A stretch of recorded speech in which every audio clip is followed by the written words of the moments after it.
2026 T20 ప్రపంచ cup final యుద్ధానికి సమయం ఆసన్నమైంది.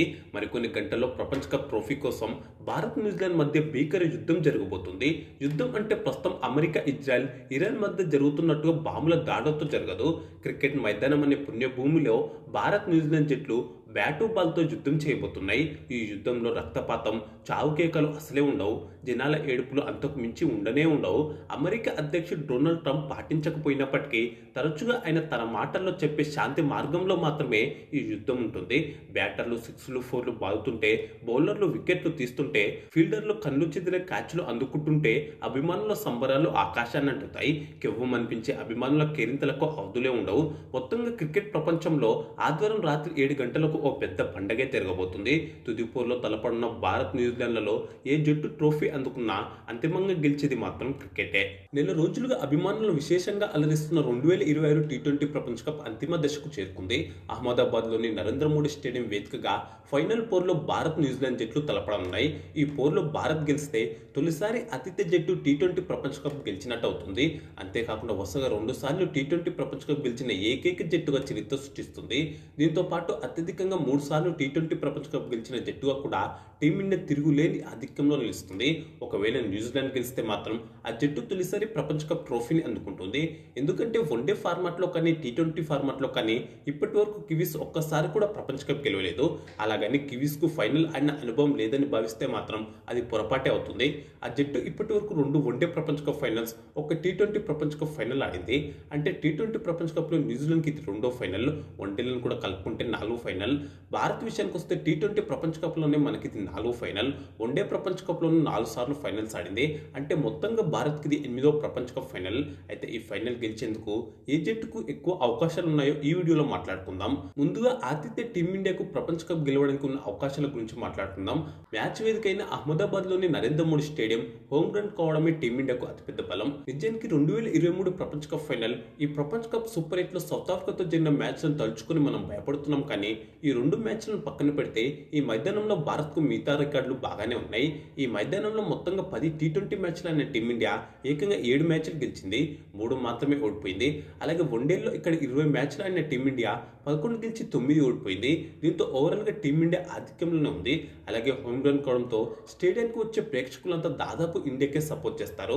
దీంతో ఇది మైదానంలో టీమిండియా ఆటగాళ్లకు ఫుల్ జోష్ ఇవ్వనుంది. కాగా నరేంద్ర మోడీ స్టేడియం కెపాసిటీ 1,30,000 అనే సంగతి తెలిసిందే. అలాగే టీ20లో న్యూజిలాండ్తో ఓవరాల్ రికార్డుల్లోనూ టీమిండియాదే పైచేయిగా ఉంది. 2 జట్లు టీ20 ఫార్మాట్లో ఇప్పటి వరకు 30 సార్లు తలపడితే టీమిండియా ఏకంగా 18 సార్లు గెలిచింది. న్యూజిలాండ్ 11 సార్లు మాత్రమే గెలిచింది. ఒక మ్యాచ్ టై అయింది.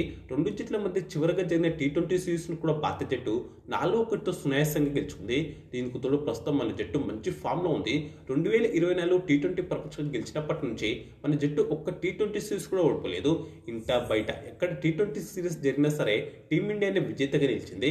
ఇంకా చెప్పాలంటే సూర్యకుమార్ యాదవ్ కెప్టెన్ అయినప్పటి నుంచి టీమిండియా ఒక్క టీ20 సిరీస్ కూడా కోల్పోలేదు. ఆసియా కప్ కూడా గెలిచింది. అదే సూర్యకుమార్ యాదవ్ కెప్టెన్సీలోని టీమిండియా ఈ ఫైనల్ మ్యాచ్ ఆడబోతుండడం శుభ సూచకంగా చెప్పుకోవాలి. ఇక ప్రస్తుతం భారత జట్టు మొత్తం మంచి ఫామ్ లో ఉంది. ఈ ప్రపంచ కప్ లో సూపర్ 8లో సౌత్ ఆఫ్రికాతో ఆడిన ఒక మ్యాచ్ ను మినహాయిస్తే మిగతా అన్ని మ్యాచ్ల్లోనూ గెలిచింది. నిజానికి సౌత్ ఆఫ్రికాతో ఓడిపోవడమే మంచిదైంది. ఎందుకంటే ఆ తర్వాత నుంచి జట్టులోని లోపాలు సరిదిద్దుకొని అదరగొడుతుంది. జింబాబ్వేతో మ్యాచ్ నుంచి ఫుల్ ఫామ్ లోకి వచ్చింది భారత జట్టు. ఈ క్రమంలోనే క్వార్టర్ ఫైనల్ లాంటి మ్యాచ్ లో వెస్టిండీస్ ను, సెమీఫైనల్లో ఇంగ్లాండ్ చిత్తు చేసి ఫైనల్లో అడుగుపెట్టింది. గ్రూప్ స్టేజ్లో ఒక్క మ్యాచ్ కూడా ఓడిపోకుండా టేబుల్ టాపర్ గా నిలిచింది. అదే న్యూజిలాండ్ విషయానికి వస్తే గ్రూప్ స్టేజ్లో ఓ మ్యాచ్ ఓడిపోయింది. సూపర్ 8లోనూ ఒకటే మ్యాచ్ గెలిచింది. ఓ మ్యాచ్ వర్షం కారణంగా రద్దు కావడంతో ఓ పాయింట్ వచ్చింది. మరో మ్యాచ్ లో ఓడిపోయింది. కానీ పాకిస్తాన్ కన్నా నెట్ రన్ రేట్ ఎక్కువగా ఉండడంతో అదృష్టం కొద్ది సెమీస్ జరిగింది. సెమీస్ లోను టాస్ డిసైడర్ పిచ్ పై టాస్ గెలవడంతో మ్యాచ్ గెలిచి ఫైనల్లో అడుగుపెట్టింది. కాబట్టి ప్రస్తుతం ఫామ్ పరంగా చూసుకుంటే న్యూజిలాండ్ కన్నా టీమిండియా చాలా బెటర్ గా ఉంది. ఇక ఆటగాళ్ల పరంగాను దాదాపు మన వాళ్ళంతా మంచి ఫామ్ లో ఉన్నారు.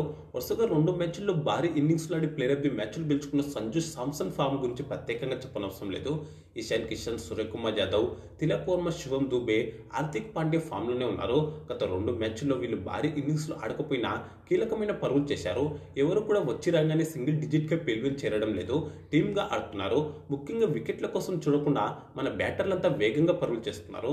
దీంతో గత 3 మ్యాచ్ల్లో మన జట్టు భారీ స్కోర్ చేసింది. కాకపోతే అభిషేక్ శర్మ ఒక్కడే కాస్త తడబడుతున్నాడు.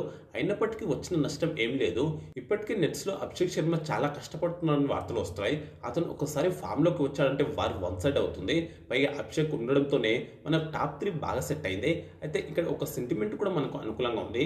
2024 టీ20 ప్రపంచ కప్‌లో విరాట్ కోహ్లీ కూడా ఇలాగే ఫైనల్ ముందు వరకు అన్ని మ్యాచ్‌లు విఫలమయ్యాడు.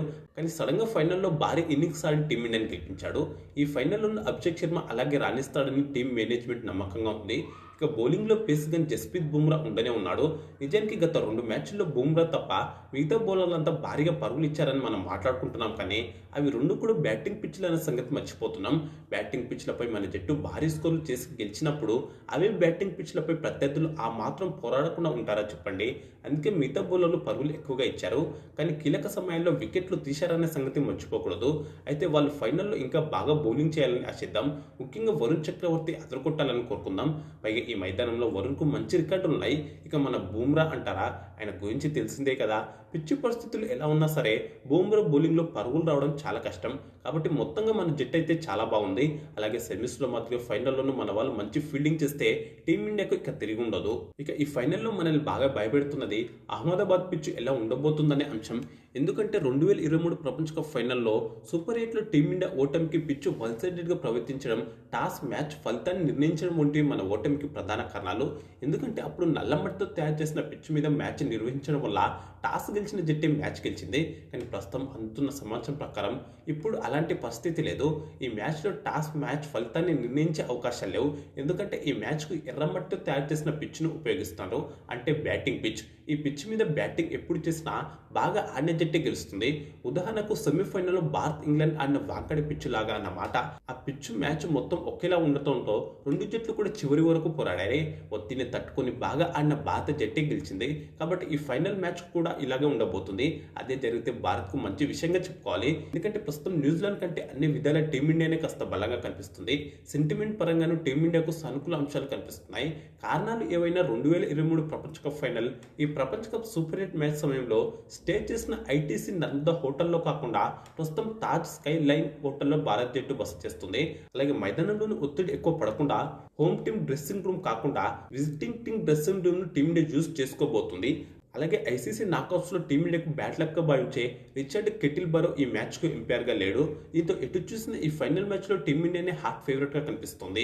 ఇప్పుడు న్యూజిలాండ్ ప్రపంచ కప్ గెలవడానికి ఉన్న అవకాశాల గురించి మాట్లాడుతున్నాం. ఆ జట్టు మీద పెద్దగా ఒత్తిడి లేదు. ఇదే వాళ్ళకు అతిపెద్ద బలంగా చెప్పుకోవాలి. సూపర్ 8 వరకు తడబడిన సెమీస్లో జట్టు అద్భుతంగా ఆడింది. సూపర్ ఫామ్లో ఉన్న సౌత్ ఆఫ్రికాను ఓడించింది. ముఖ్యంగా బౌలర్లంతా కలిసికట్టుగా చెలరేగి సఫర్లను తక్కువ స్కోర్కి కట్టడి చేశారు. ఆ తర్వాత ఫిన్ అలెన్ సెపర్ట్ 170 పరుగుల లక్ష్యాన్ని ఊది పాడేశారు. నిజానికి ఈ ప్రపంచ కప్ లో న్యూజిలాండ్ కు అతిపెద్ద బలం ఓపెనర్లే. సూపర్ ఫామ్ లో ఉన్న ఓపెనర్ లో క్లిక్ అయితే న్యూజిలాండ్ ఆపడం చాలా కష్టం. అలాగే Rachin Ravindra, Glenn Phillips, Mark Chapman, Daryl Mitchell Santner వరకు బ్యాటింగ్ ఉంది. కానీ వీరిలో మార్క్ చాప్మన్, డారెల్ మిచెల్ వంటి కీలక బ్యాటర్లు ఇప్పటి వరకు స్థాయికి తగ్గ ప్రదర్శన ఇవ్వలేదు. ఇక బౌలింగ్ లో Matt Henry, Ferguson, Neesham McConchie, Santner వంటి బౌలర్లు రాణిస్తున్నారు. ఆశ్చర్యకరంగా part time spinner Rachin Ravindra ఈ ప్రపంచ కప్ లో బౌలింగ్ లో అదరగొడుతుండడం న్యూజిలాండ్ కు అతిపెద్ద ప్లస్ పాయింట్ గా చెప్పుకోవచ్చు. ఇంకా చెప్పాలంటే ఈ ప్రపంచ కప్ లో ఇప్పటి వరకు కివీస్ తరఫున అత్యధిక వికెట్లు తీసిన రచిన్ రవీంద్రనే కావడం గమనం. అయితే ఎలాంటి పరిస్థితుల్లోనైనా ఒకరిద్దరిపై ఆధారపడకుండా జట్టుగా కలిసికట్టుగా ఆడడం న్యూజిలాండ్ అతిపెద్ద బలంగా చెప్పుకోవచ్చు. మరొక ముఖ్యమైన విషయం ఏంటంటే టీ20 ప్రపంచ కప్ చరిత్రలో భారత చేతిలో న్యూజిలాండ్ ఇప్పటి వరకు ఒక్కసారి కూడా ఓడిపోలేదు.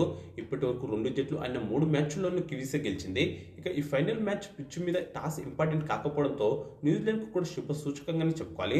ఎందుకంటే న్యూజిలాండ్ టాస్ ఓడిపోయినా బెస్ట్ పర్ఫార్మెన్స్ ఇస్తే వాళ్ళే గెలిచేందుకు ఎక్కువ అవకాశాలు ఉంటాయి.